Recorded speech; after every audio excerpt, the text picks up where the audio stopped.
اب نوٹ کر لیجئے، یہ کتابیں اگر آپ پڑھنا چاہیں تو کتاب الملاحم میں پڑھیے. بدترین عذاب عربوں پر آیا کھڑا ہے، سروں پر تنا ہوا ہے، بدترین. ایسی جنگ ہونی ہے الملحمۃ العظمیٰ، جس کو کہ میں بھی آپ کے گواہی پیش کر دوں گا، جسے کہا گیا ہے لاسٹ کروسیڈ. بش نے بھی کروسیڈ کا لفظ بول دیا تھا، پھر واپس لیا اس نے.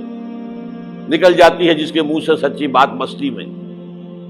فقیہ مصلحت بین سے وہ رندے بادہ خار اچھا، کروسیڈ کہہ کر پھر واپس لیا. یہ کروسیڈ، اس کے اوپر جس قدر نقصان ہونا ہے عربوں کا. گریٹر اسرائیل بنے گا، یہ عراق، شام، اردن، سعودی عرب کا کچھ شمالی علاقہ، ترکی کا جنوبی علاقہ، مصر کا صحرائے سینا، اور اس کے ساتھ ہی جو بہترین اس کا زرخیز ترین علاقہ ڈیلٹا آف نائل، یہ سب یہودیوں کے قبضے میں جائیں گے. اس کو حدیث میں کہا گیا الملحمۃ العظمیٰ. عیسائی 80 علم لے کر اے مسلمانوں تم پر حملہ آور ہوں گے، اور ہر علم کے نیچے 12,000 فوج ہوگی، 9.5 لاکھ فوج. یہ نیٹو کی تیاری کس کے لیے ہو رہی ہے؟ جب USSR کا خاتمہ ہوا تو پوچھا گیا تھا نیٹو چیف سے، اب کس لیے؟ تمہارا وہ دشمن تو ختم ہو گیا، اب ہمیں اسلامک فنڈامنٹلزم سے نمٹنا ہے. وہ جانتے ہیں خطرہ یہی ہے. اب اسلام ابھر سکتا ہے، مسلمانوں کے سینوں کے اندر وہ آگ ہے، اوپر خاکستر آ گیا ہے، تو پھر اٹھانا بیٹھنا. یہ اندر تو انگارہ ہے، اوپر سے راکھ ہے، اس سے دھوکہ نہ کھا جانا ان کے دلوں کے اندر. اور بش نے کہا تھا مسلمان چاہتے ہیں کہ ہسپانیہ سے لے کر انڈونیشیا تک نظام خلافت قائم کریں. اور میں حیران ہوا تھا کہ اس کمبخت کو ہسپانیہ کا خیال کیسے آ گیا. ہمیں تو کبھی آتا ہی نہیں، اب ہم تو بھول گئے. وہ تو 500 برس پرانی بات ہے، جبکہ وہاں سے ہمیں نکال دیا گیا تھا. اگرچہ اقبال نے کہا تھا ہے ارض فلسطین پہ یہودی کا اگر حق، ہسپانیہ پر حق نہیں کیوں اہل عرب کا. ہسپانیہ میں تو 800 سال حکومت کی مسلمانوں نے، اور ابھی 500 برس سے گزرے ہیں نا. یہودی تو ارض مقدس سے 2000 سال نکالے گئے. انہیں لا کے آباد کیا گیا، عربوں کے سینے میں خنجر پھونک دیا گیا. وہ چھوٹا سا ملک جو چاہتا کرتا، کوئی پوچھنے والا نہیں. امریکہ جیسے اپنے بیٹے کی حفاظت کرے ویسے کرتا اس کی. اور حضور نے فرمایا ہے وہ جنگ جب ہوگی تو ایک باپ کے اگر 100 بیٹے ہوں گے تو 99 ختم ہو جائیں گے، ایک بچے گا. یہ حدیث ہے صحیح. اور آپ نے فرمایا ویل للعرب من شر قد اقترب. عربوں کے لیے ہلاکت ہے، عربوں کے لیے بربادی ہے اس شر سے جو قریب آ چکی ہے. اور آج جس طرح انہوں نے ان کی تہذیب کو اختیار کر لیا ہے، دبئی جا کر دیکھیے، بدترین مغربی معاشرہ جو ہے وہ دبئی کے اندر ہم نے قائم کر کے دکھا دیا. اب سعودی عرب اس راستے پر بڑھ رہا ہے. اور اس کے بعد نمبر 2 پر جو ہے ہم پاکستانی ہیں. لیکن میں اس کے وہ پہلی بات جو کہہ رہا ہوں وہ تو یقینی ہے، اس میں تو احادیث صحیحہ موجود ہے. اگرچہ اس کے بعد پانسا پلٹے گا، پھر حضرت مہدی کا ظہور ہوگا، حضرت عیسیٰ کا نزول ہوگا، اور وہ گریٹر اسرائیل گریٹر گریو یارڈ بنے گا یہودیوں کا. ایک ایک یہودی قتل ہوگا اور دفن ہوگا. یہ بات میں ہونا ہے، میں پہلی بات پر فرض کر رہا ہوں. وہ پانسا پلٹے گا جب پلٹے گا. ابھی جو سامنے ہے وہ کیا ہے؟ جس ملحمۃ العظمیٰ کہا حضور نے، جسے آرمگیڈون کہتے ہیں عیسائی. آرمگیڈون کی اگر کہیں جا کر آپ دیکھیں گے، آپ ڈکشنری میں مانی تو کیا لکھا ہے؟ A very big war which will be fought between the forces of evil and good before the end of this world. اس دنیا کے خاتمے سے پہلے خیر اور شر کی قوتوں کے درمیان بہت بڑی جنگ ہوگی. ارمجدون اسے کہتے ہیں عربی میں، اور آرمگیڈون اسے کہتے ہیں انگریزی کے اندر. اور یہ بائبل کی آخری کتاب کے اندر ہے، جو اس میں کہ مکاشفات یوحنا، ریولیشنز آف سینٹ جان. یہ تو میں کہہ رہا ہوں یقین کے ساتھ، اور زیادہ دور نہیں ہے، آیا چاہتا ہے. اس لیے کہ یہودیوں کا اور عیسائی جو کنزرویٹوز ہیں، نیو کنزرویٹوز، ان کا 5 نکاتی ایجنڈا ہے متفق علیہ، جس کے تحت کہ یہ جنگ صلیبی شروع کی گئی ہے. تو سن لیجئے آپ. آرمیگیڈون نمبر 1، گریٹر اسرائیل قائم ہو جانا اس کے نتیجے میں نمبر 2، مسجد اقصی اور قبۃ الصخرہ کو گرانا نمبر 3، وہاں 3rd ٹیمپل، وہ مسجد جو حضرت سلیمان نے بنائی تھی 1000 قبل مسیح میں، پھر برباد کی تھی نیبوکدنیزر نے، دوبارہ بنائی گئی، پھر دوبارہ ختم ہوئی 70 عیسوی تک گری پڑی. ان کا خانہ کعبہ گرا ہوا ہے 70 عیسوی سے لے کر آج تک. ایک دیوار ہے ویلنگ وال، جہاں جاتے ہیں، روتے ہیں، پیٹتے ہیں، ماتم کرتے ہیں، وہاں وہ بنے گا 3rd ٹیمپل. اور نمبر 4، اس میں لا کر رکھا جائے گا تخت حضرت داؤد کا. یہ تخت کہاں ہے اس وقت؟ یہ لندن شریف کے اندر، جو ان کی پارلیمنٹ کا جو چرچ ہے، ویسٹ منسٹر ایبے، اس میں رکھا ہوا ہے. ایک پتھر تھا جس پر بٹھا کر حضرت داؤد کی تاج پوشی ہوئی، پھر حضرت سلیمان کی ہوئی، پھر وہ پتھر رکھ دیا گیا جب حضرت سلیمان نے بنایا ہیکل مسجد اقصی، وہاں رہا وہ. ہر بادشاہ جو تھا یہودی اسی کے اوپر بٹھا کر اس کی تاج پوشی ہوتی تھی. سن 70 میں ٹائٹس نے گرایا اسے، ہیکل کو، وہ پتھر لے گیا، وہاں سے روم گیا، روم سے آئرلینڈ گیا، آئرلینڈ سے اسکاٹ لینڈ آیا، اسکاٹ لینڈ سے انگلینڈ آیا، اور اب وہ رکھا ہوا ہے 14ویں صدی عیسوی سے آج تک. وہ ویسٹ منسٹر ایبے میں رکھا ہوا، ایک کرسی کی سیٹ میں اسے بنا دیا گیا ہے تخت کی شکل میں. اب انگریزوں میں کوئی ملکہ ہو، کوئی بادشاہ ہو جس کی بھی تاج پوشی ہونی اس میں ہو، یہ لا کر رکھا جائے گا 3rd ٹیمپل میں. اور اس پر یہودیوں کے خیال کے مطابق ان کا مسیحا آئے گا جو مسیح دجال ہوگا. عیسائیوں کے خیال کے مطابق حضرت عیسیٰ آئیں گے، وہ ہمارا بھی خیال ہے حضرت عیسیٰ آئیں گے علیہ السلام.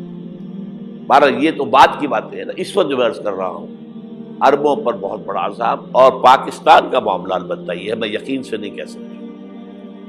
ہینگنگ ان دی بیلنس، ہو سکتا ہے اللہ تعالی ہم پر رحم فرمائے، ہو سکتا ہے، اگرچہ اس کی کچھ شرائط ہوں گی. چمن کے مالک اگر بنا لے موافق اپنا شعار، اب بھی چمن میں آ سکتی ہے پلٹ کر چمن سے روٹھی بہار، اب بھی ہو سکتی ہے. اور یہ بھی ہو سکتا ہے کہ اللہ تعالیٰ نے معجزانہ طور پر ہمیں ملک دیا، ہم نے اللہ سے بدعہدی کی، وعدہ خلافی کی، غداری کی، لہذا سزا دی جائے اور ہم سے یہ ملک چھین لیا جائے. It's just possible.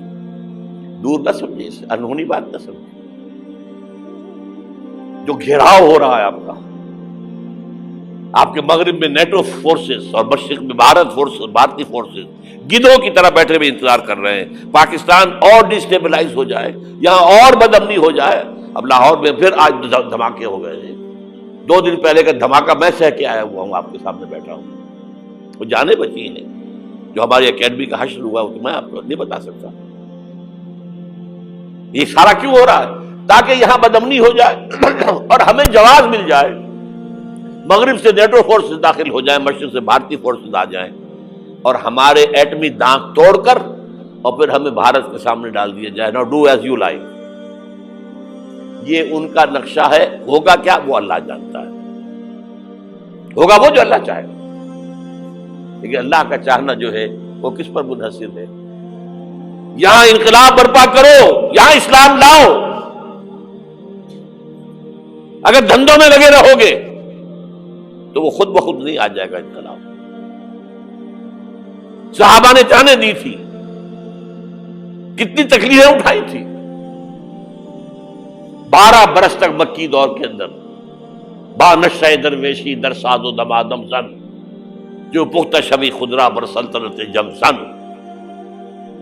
یوم طائف یاد ہے جو حضرت عائشہ فرماتی ہے کہ میں نے پوچھا تھا حضور سے کہ یوم احد سے زیادہ سختی بھی آپ پر کبھی آئی؟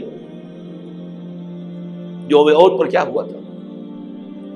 تلوار کا وار پڑا تھا آپ کے چہرہ مبارک، یہ جو رخسار کی ہڈی ہے اس کے اندر وار گیا ہے، اوپر خود کی 2 کڑیاں تھیں وہ اس میں گھس گئیں، 2 دندان مبارک شہید ہوئے۔ وہ خود کی کڑیاں ایک صحابی نے اپنے دانتوں سے پکڑ کر کھینچنے کی کوشش کی، دانت نکل گئے، وہ نہیں نکلی، کیا جتن کر کے نکالی گئی ہوگی تو خون کا فوارہ، اتنا خون گیا ہے کہ آپ بے ہوش ہو گئے، گر گئے، اور مشہور یہ ہو گیا کہ آپ کا انتقال ہو گیا، شہادت ہو گئی۔ یہ سیرت کبھی پڑھی ہے؟ حضرت عائشہ کے ہوش کا تو یہی دور تھا نا، یوم طائف میں جو آپ کی کیا تھی، بچی تھی، انہیں کیا پتا کیا ہو رہا ہے حضور کے ساتھ۔ 3 دن تک حضور مکے کی گلیاں اور وہاں کے اوباش لوگ پتھراؤ کر رہے گئے تھے اس امید میں کہ شاید وہاں کا کوئی سردار ایمان لے آئے، تو یہاں تو ابو طالب بھی فوت ہو گئے، یہی دنیاوی سہارا تھا، خاندانی سہارا تھا ابو طالب کے ذریعے، اور گھر میں ایک دلجوئی کرنے والی رفیقہ حیات تھی، وہ بھی، ان کا بھی انتقال ہو گیا۔ آپ نے کہا یہ عام الحزن ہے، اب تو سب کو طے ہو گیا قریش کو کہ اب جیسے قتل کر دو انہیں، اسی لیے آپ گئے طائف، شاید وہاں کا کوئی بڑا سردار مانے، ایمان لے آئے مجھ پر، تو میں اپنا مرکز ادھر شفٹ کر دوں۔ تینوں سے ملے ہیں، تینوں نے وہ جواب دیے ہیں، نکل جاؤ یہاں سے، میں تمہارے ساتھ بات بھی کرنے کو تیار نہیں۔ اچھا، تمہارے سوا کوئی نہیں ملا تھا اللہ کو نبی بنا کر بھیجنے کے لیے؟ دیکھو جاؤ، میں بات نہیں کرنا چاہتا، ہو سکتا ہے میں بے عزتی کر بیٹھوں، واقعی تم اللہ کے نبی ہو تو میں مارا جاؤں گا، جاؤ جاؤ جاؤ۔ یہ سلوک محبت کے ساتھ ہوا ہے۔ اور پھر چھوکروں کو، اسٹریٹ ارچنز جنہیں آپ کہتے ہیں، اشارہ کیا تھا، خبر لو ان کی، پتھراؤ ہو رہا ہے، ساتھ کوئی ہے ہی نہیں، ایک آدمی صرف، زید ابن حارثہ۔ اب سامنے سے پتھر آ رہے ہیں تو حضرت زید آگے آ جاتے ہیں، ڈھال بنتے ہیں، مجھے لگے پتھر حضور کو رہے، اب پیچھے سے آ رہے ہیں، چاروں طرف سے تو ڈھال نہیں بن سکتا ایک شخص، جسم لہو لہا، خون جا کر جوتیوں میں جم گیا ہے، جوتی اتر نہیں دی۔ پھر وہاں سے واپسی پر جو دعا مانگی ہے،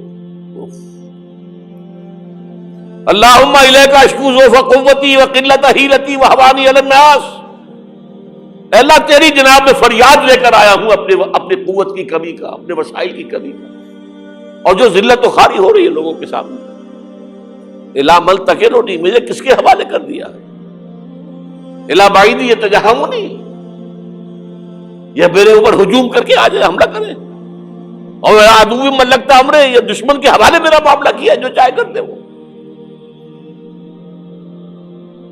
لیکن پھر عبدیت غالب آتی ہے، ان لم یکن علی غضبک فلا ابالی، اللہ اگر تو ناراض نہیں ہے تو مجھے کوئی پرواہ نہیں، سر تقسیم خم ہے جو مزاج یاد میں آئے، مجھے اندیشہ یہ ہے کہ تو ناراض تو نہیں ہوگی۔ یہ تکلیفیں جھیلی ہے، سینکڑوں صحابہ نے جانوں کا نذرانہ پیش کیا ہے، احزاب کی جنگ میں فاقوں پر فاقے ہو رہے تھے، اور ان فاقوں کی حالت میں خندق کھودنے کا حکم ملا ہے، لوگوں کی کمریں دوہری ہو رہی ہیں، پتھر باندھے ہیں اپنے پیٹوں سے، اپنی چادروں کے ساتھ کس کر کمر دوہری نہ ہو جائے، اور جب صحابہ کدالیں چلا رہے ہیں تو کیا کہہ رہے ہیں، نحن الذین بایعوا محمدا علی الجہاد ما بقینا ابدا، اللہم لا عیش الا عیش الاخرہ۔ صحابہ کہتے تھے ہم وہ لوگ ہیں جنہوں نے محمد سے بیعت کی ہے کہ جہاد کرتے رہیں گے جب تک جان میں جان نکل جائے تو بات اور، جان ہے، چاہے ابھی بھوک سے کمر دوڑی ہوئی جا رہی، جان تو ہے۔ اور ایک دفعہ کہتے تھے اللہم لا عیش الا عیش الاخرہ، اللہ عیش، زندگی تو آخرت کی زندگی ہے۔ اور حضور فرماتے تھے، حضور کے بیٹھے ہوئے نہیں تھے گاؤں تکیہ لگا کر، پتھر اٹھا اٹھا کر خندق میں سے لے جا کر باہر پھینک رہے تھے، جب صحابہ کہتے ہیں اللہم لا عیش الا عیش الاخرہ، حضور فرما رہے ہیں فاغفر الانصار والمہاجرہ، اے اللہ ان انصار اور مہاجرین کی مغفرت فرما دے۔ پھر حضور کی خدمت میں کچھ لوگ آئے، حضور اب یہ فاقہ ناقابل برداشت ہو گیا، دیکھیے ہم نے یہ پتھر باندھے ہوئے اپنے پیٹ کے ساتھ۔ حضور نے کرتا اٹھا کر دکھایا، وہاں 2 پتھر بندھے ہوئے۔